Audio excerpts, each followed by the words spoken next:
Do you guys all have your calculators today? There are a couple over there too.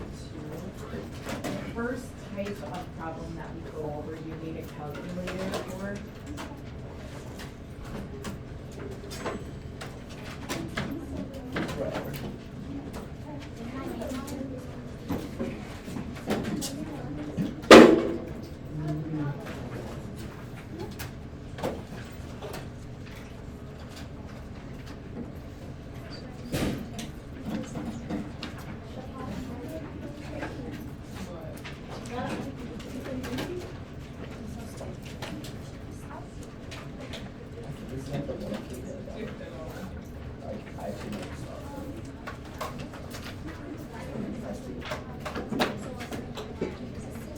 Did anyone leave this yesterday?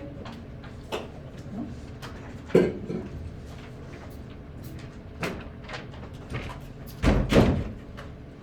All right, so we are going to go over the first part of this lesson today. The first question we're going to do is one where we have to use different distance formula.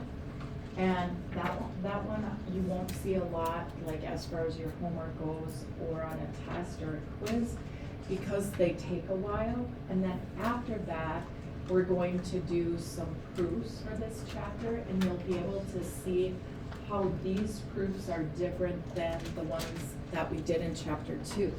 In my opinion, these are quite a bit easier because in each of them, you're kind of doing the same thing.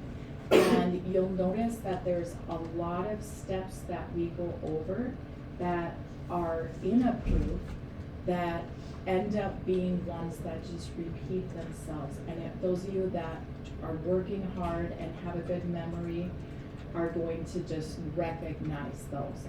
If you don't have a good memory, there are the common steps on your cheat sheet, so you can always look there too, okay? So yesterday we talked about how to show two triangles are congruent. And we listed how you had to show all three sets of sides congruent, as well as all three sets of angles congruent. And then we could say that the triangles are congruent. So if that was the case, we'd always have to show 6 things are congruent. And what is going to happen in sections 4.3 and 4.4 are we're going to learn some shortcut ways to show that two triangles are congruent. And today we are going to learn about one that's called side, side, side. That's what the SSS is. And one is called side, angle, side. Okay? So what SSS means, side, side, side, is if you have one triangle that every side of one triangle has a corresponding congruent side in the other triangle, you can say those two triangles are congruent by side, side, side. Now you guys aren't gonna love this first question, I'm guessing, because what we have to do is we are going to plot the triangle ABC on this axis, and then we're going to plot EFG on this axis, and then you have to find the distance formula 6 times because you have 6 different sides. Okay, we're going to split it up in here, and we're going to have one row do one row do the other. But if you're doing this on your own, then you're doing it 6 times. So let's take a look here. The first point, A, is 1, 1. Okay, that is one of our points. And quite honestly, guys, if you do this without plotting them, that's fine too. I'm just showing it to you on a graph, but you don't really have to graph it. 0, 3 is B. And then C is 2 over 2 up 5. Okay. So this is our triangle. Now the other triangle that they're giving us is EFG, and E is the point 1, -1, and then then they say that F is over 2 down 5. So this was E, this is F. And G is over 4 down 4.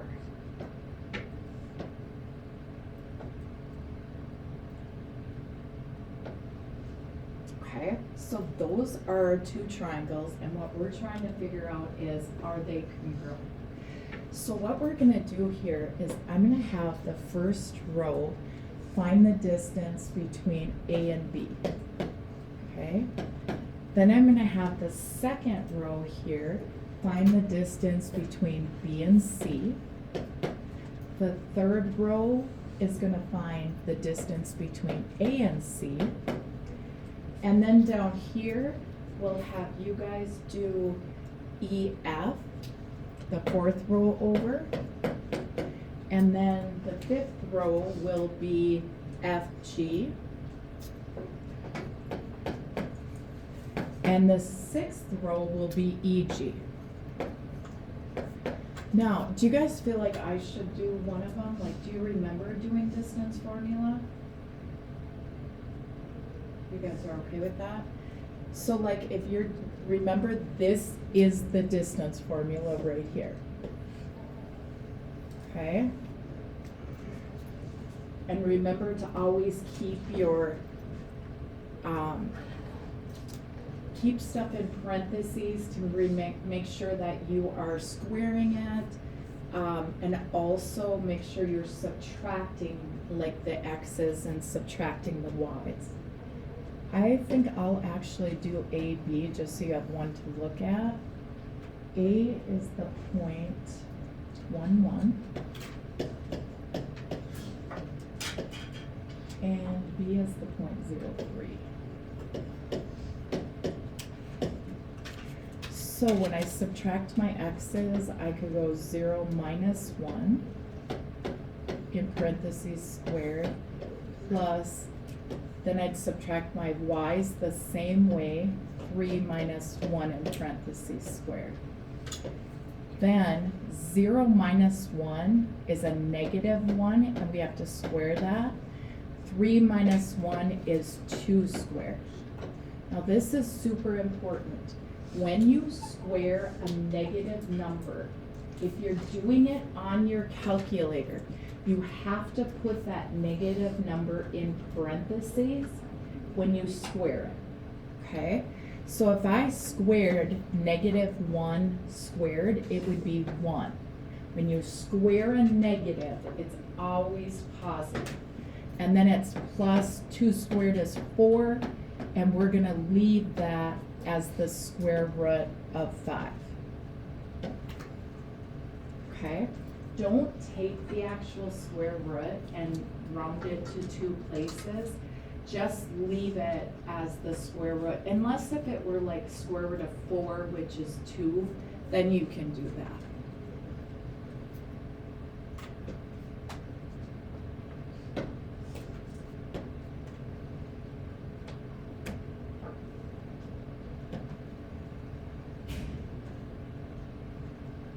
Okay, did anyone in row 2 get BC? Square root of 8, okay? Then how about the third row? Anyone get an answer? How about row 4?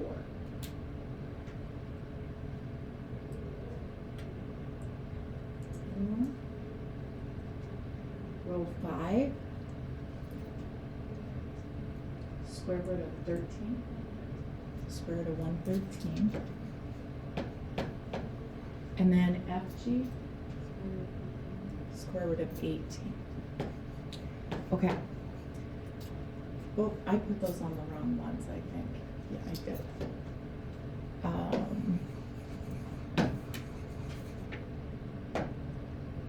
So this is square root of 18, this is square root of 113. Okay.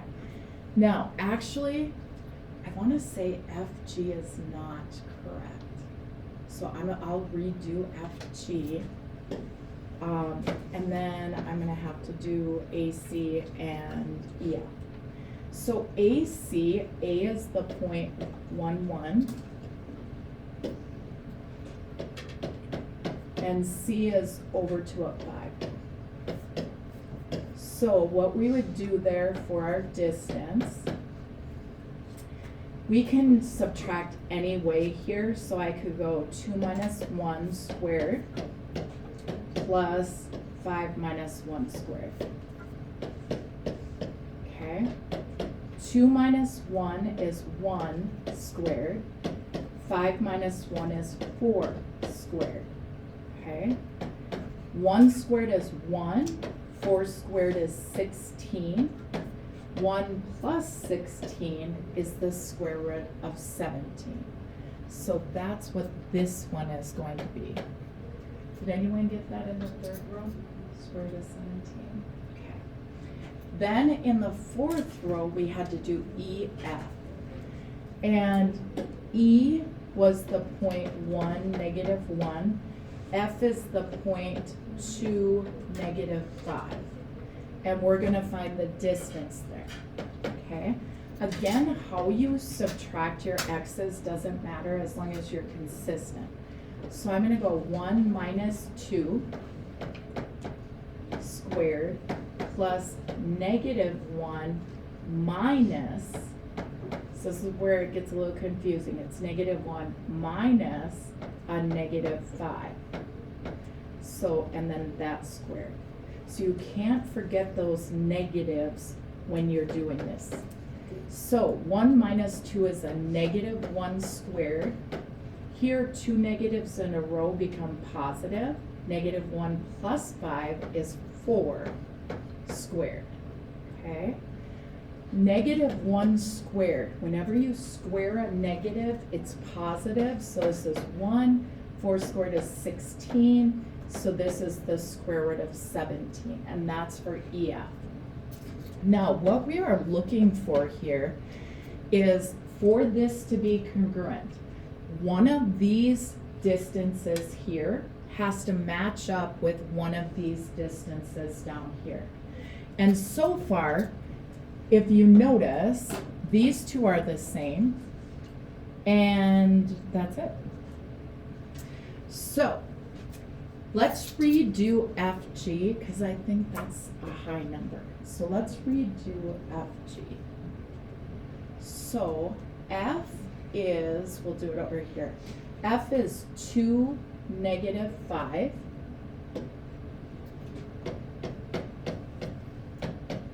And G is 4, negative 4. Okay. Now, when we do this, I'm going to subtract. So I go 4 minus 2 squared plus negative 4 minus a negative 5, which is plus 5. So when you subtract a negative 5, that becomes a plus. Okay? So when I do that, what I get, 4 minus 2 is 2 squared. And negative 4 plus 5 is 1 squared. 2 squared is 4, plus 1 is 5. So this one is the square root of 5. Right here. And so what that tells us then is that this one and this one are the same. Okay? Now I've done this problem many times. And these two are not supposed to be equal. So because B, C, and EG are not congruent, then we just say that these two triangles are not congruent. Okay? If B, C, and EG were the same, then we would say they are congruent. So this we would just say no. Or, no, they're not congruent. Okay, and it's because of the fact that BC does not equal EG, but you don't have to write that. Okay, So that is one type of problem that you're gonna do it, and on a test, you might have one or two of those. And now we're gonna get into more what your test is really gonna look like, and we're going to do proofs, okay? Now, if you're doing a proof and you're doing it in the book, I just wanna remind you guys, you have to write down the given, the prove, and in this chapter, I can say this today, I could say it every day. In this chapter, if we do not mark what's congruent on the diagram, we are going to really struggle. And I say that every year, and like I've told you guys, I've been teaching for this my 31st year. And when I go to grade the test, I can show you guys, kids don't write what's given on the diagram and then they struggle. So everything that you write down on the proof, you have to mark that it's congruent on the diagram. And then likewise, if you mark something congruent on the diagram, it has to have a statement down here for it. So let's go ahead and get started. This has two givens, and I typically write both of them under the first step.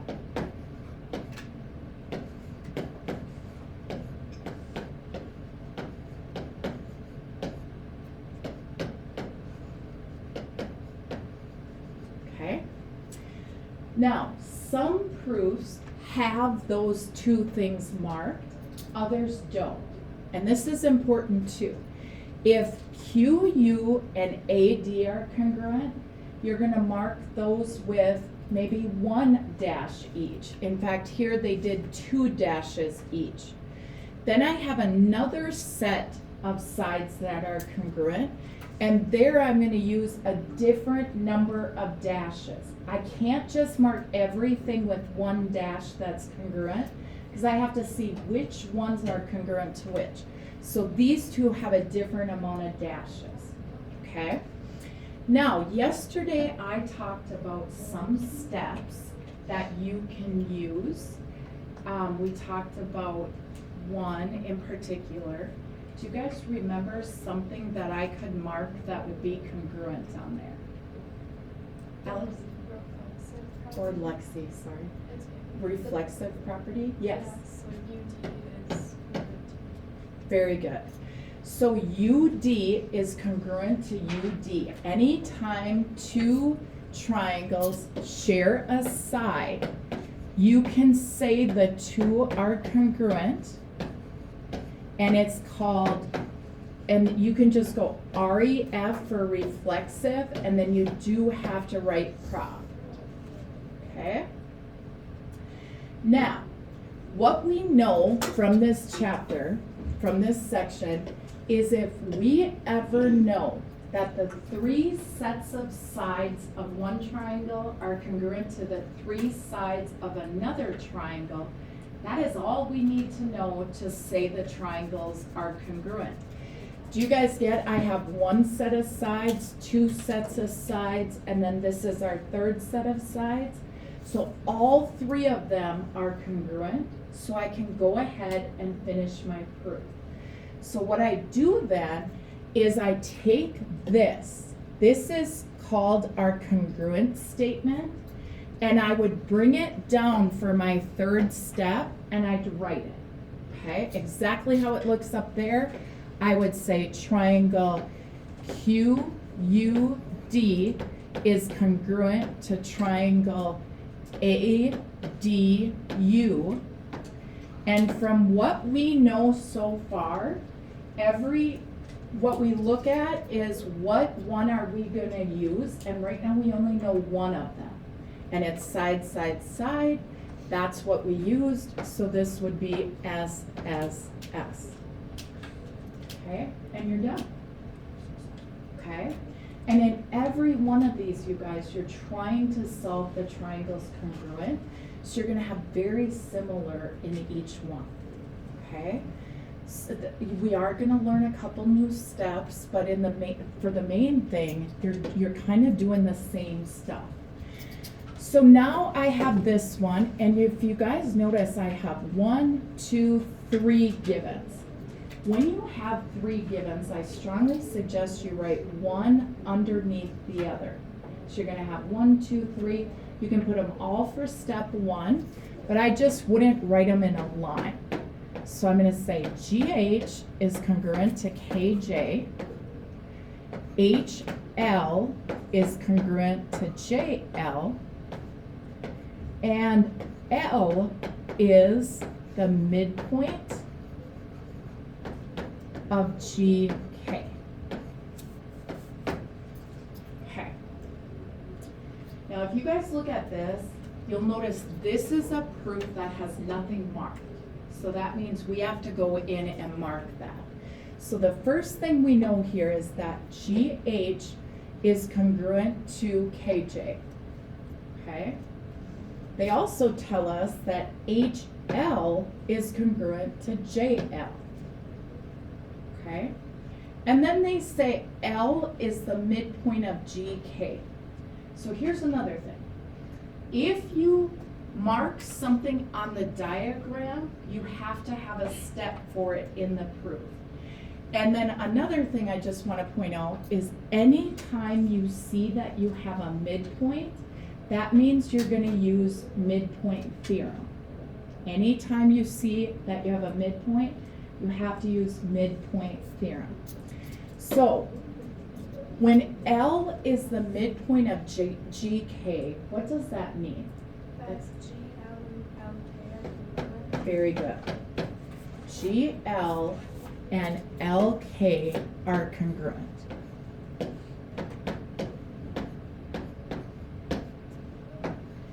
I didn't write my given for this one. Now, everything I write here, I mark on my diagram. Everything I mark on my diagram, I make sure I have a step down here. And we talked about if you have a midpoint, you're going to use what? Midpoint theorem. And this is how I abbreviate midpoint theorem if you want to abbreviate it. Okay, if you guys look at our triangle, do we have all 3 sets of sides marked? So aren't we just going to our last step? So what you do is you take that proof statement and you write it down for the last step. So we say triangle GHL is congruent to triangle KJL, and that is by side, side, side.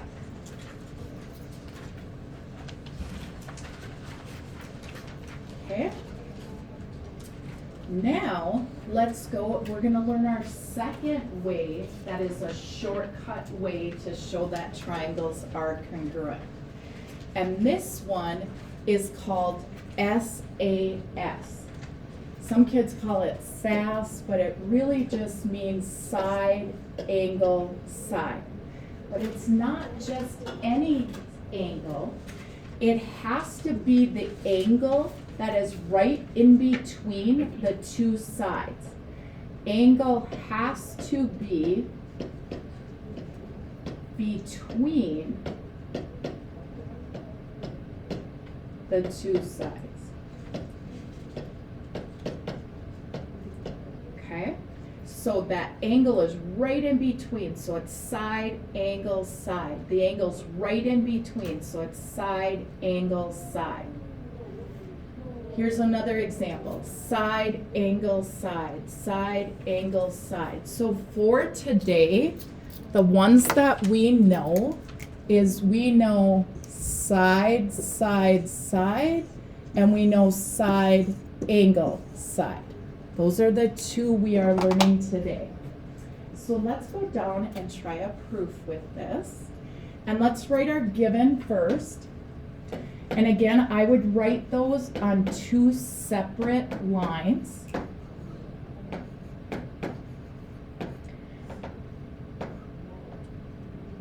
But I'd still keep it under 1 step and call it given. Now, one thing, when I take proofs from different resources, like this one should really have the bars and the squiggly on there, so I'm just going to add that. Okay? So, first thing you're always gonna do is look at what you're given and make sure it's on your diagram. So AB is congruent to CD. Isn't that what these dashes mean, right? Then, do you guys remember what those two vertical lines mean? Parallel. And when you have parallel, did you guys know you can put a crooked triangle on it? So that is marked already, okay? So let's go ahead and try to start the proof, okay? When they give you parallel lines, do you guys remember me saying yesterday that 99% of the time, they're gonna ask you for what kind of the angles we learned last chapter? Do you remember? It's out of like consecutive interior, alternate interior angles. 99% of the time, if not 100, when you see parallel lines, you need to look for alternate interior angles, okay? When you mark the alternate interior angles, because you don't know if it's these two or if it's these two. So this is important, pay attention to this. When you mark the alternate interior angles, mark it, and the mark has to touch the parallel side. Mark it, and the line or the arc touches the parallel side. So what that tells us then, I can't just stick a 1 and a 2 in there and use it, but at least now I know which ones I'm using, okay? So, do I need 3 letters when I name those angles? I do, right? So do you get that A has to be in the middle? So I could say like angle BAD, oops, is congruent to angle, and then this one, I could say ADC or CDA. Okay? Now that was because of alternate interior angles. Super common step we have, and what you write for that is alt, int, and then angle theorem, if you want to abbreviate. Alternate interior angle theorem. Okay? Now, we have a side and we have an angle. We need another side. Do you guys see what side I could use? Yeah, that middle line, right? Anytime 2 triangles share that middle line, you can use that. You're gonna go and you're gonna mark it with a different number of dashes than the other sides. And we're gonna say AD, segment AD, is congruent to segment AD. And why is that? Yeah, very good, reflexive property. Okay, now we have learned 2 different ways today. One is side, one is side, angle, side. Okay, which one is this? Side, angle, side. And can you guys tell the angle's in the right spot? It's right in between your 2 sides, so that's what we want. Okay, so now I'm going to go and I'm going to copy this down for step 4. So I'm going to say triangle ACD is congruent to triangle DBA, and that is side, angle, side.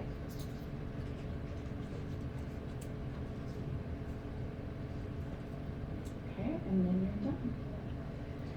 So now, let's see, we have 2 more to do. So let's go to this page, and let's write down our given first, okay? So we have that V is, I always abbreviate midpoint, MIDPT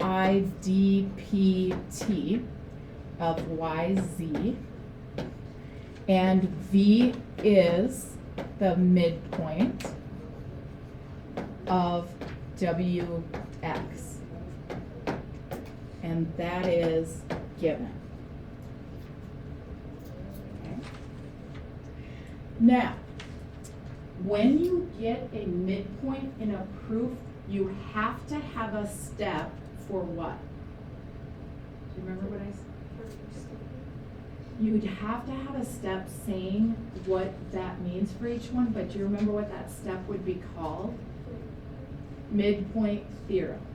If they tell you you have a midpoint, that means you have to use that, and you're gonna have a midpoint theorem for that.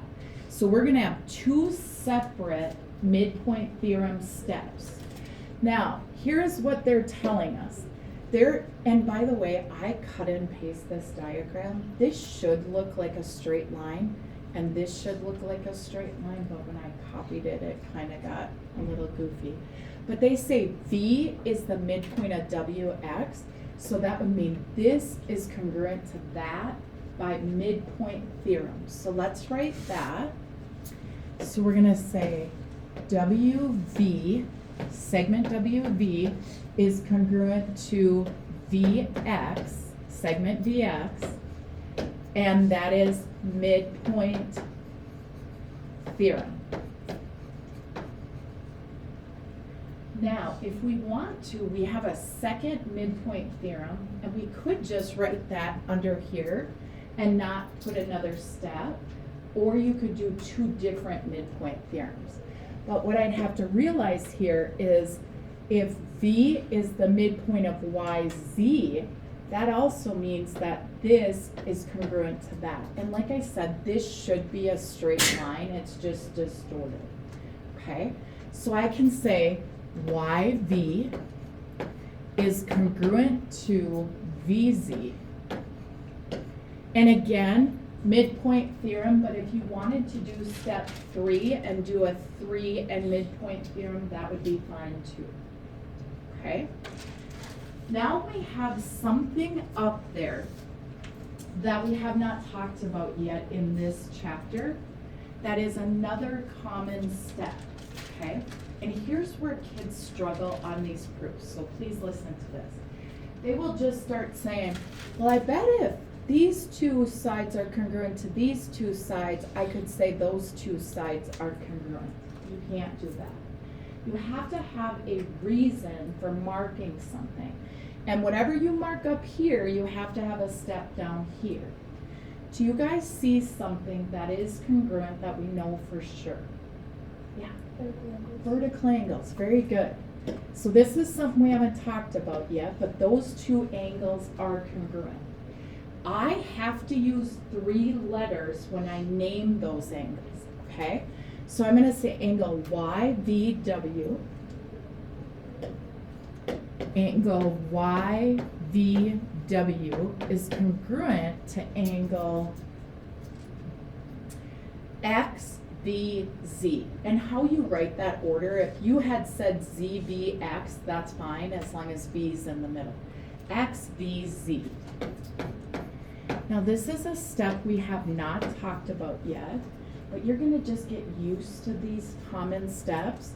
And I would keep my notes so that I could see what those are until I remember them. But it's called vertical angles theorem. Okay? Now if you guys go back and look up here, we know that we could use side, side, side, or side, angle, side. Is that one of them? Side, angle, side. Yes, and our angle is in the right spot. It's right in between our two sides. So now we can go down and we can copy this down in our last step. So triangle XVZ, I think. XVZ is congruent to triangle WVY. Okay? And that is by side, angle, side. Okay? Now, last one. So we're going to learn one new step. Okay? So let's go to this last one, write down our given. We're almost done. So we have FG is congruent to GH, and that is given. And notice that is marked on the diagram, which is good. And then we have that JG bisects, and I always use BIS for bisects, angle FGH. And that's given. Okay? Now, when you are given that something bisects something, that means you're going to use it, okay? And this is saying a segment bisects an angle. If you have, what they're saying is JG bisects angle FGH. Do you guys remember what bisects means? It means cuts in half, okay? So what they're telling us there is that this angle now is congruent to that angle. JG cut that angle in half, so those two angles are equal. I have to use 3 letters when I do that, so I'm going to say angle FGJ is congruent to angle HGJ. And now this is another step that we have not learned yet, but this is definition of angle bisector. Does anyone happen to have their note sheet out for this chapter? Thanks. So if you guys go, like say you're doing your proofs today and you didn't copy down all the common steps, you guys go to the second page, like reflexive property is there, midpoint theorem, vertical angles theorem, definition of segment bisector, alternate interior angles. I don't think I have definition of angle bisector.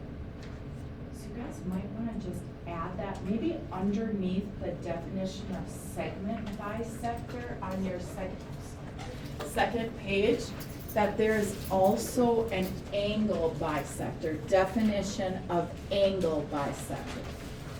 Okay? So if you wanted to, if you're writing it down, you could say this was given, and then write this down. So you could really write number 1 and then this is given, and number 2 is this. Just leave out this when you put it into the packet. So if you bisect an angle, the 2 parts are equal.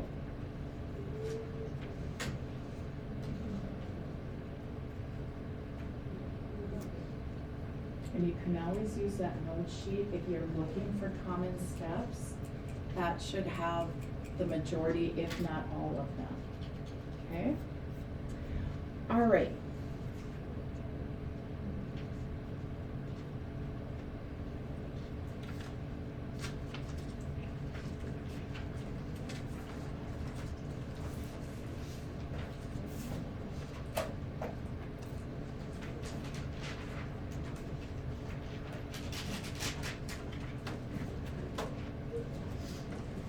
Okay, once you get that down, if I look back up at this diagram, does anyone see something else that's congruent?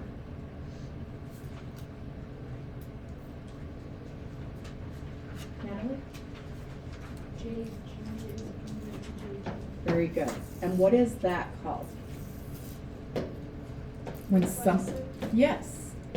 JG is congruent to JG, and that is reflexive property.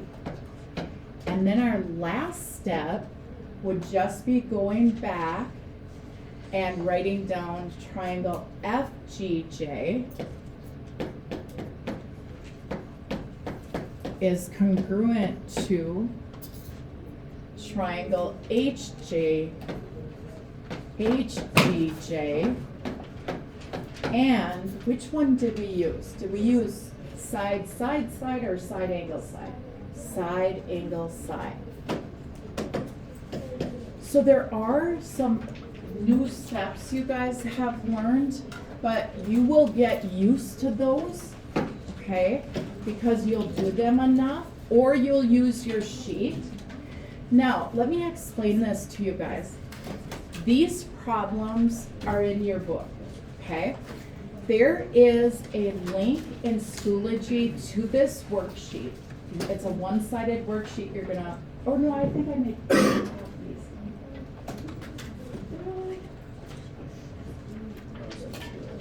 Actually, I did, because it's a diagram, it would be up to me. So it's this diagram right here, okay? I'll pan this out. And so what you're gonna do it is, you could start some of the proofs on the back of this, or just do them all in your notebook, and then staple it to this. And I have something to tell you about the worksheet before you put it away.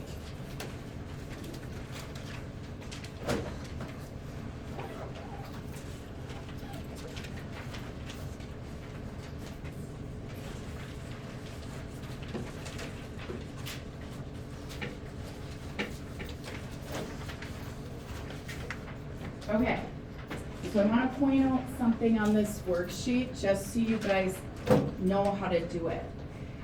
Do you guys see where in the instructions for 35 to 40, up above it says, find each measure if PQ, and it has an upside down T. What does that mean?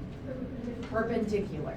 So what that means is on that diagram, I'm not gonna write the whole thing, but you have like this is P to Q, and then this is R, and you also have this is 4, this is 5, this is P, this is Q, this is R. What they're saying is this angle right there is a right angle. So add that in, and that should help you guys do the problem. Okay?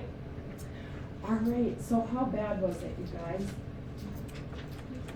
Oh, one other thing. If they ask you to do a flow proof anytime in this entire class, you ignore them and do a 2-column. If they ask you to do a paragraph proof, you ignore them and always do a 2-column through the entire class. Okay?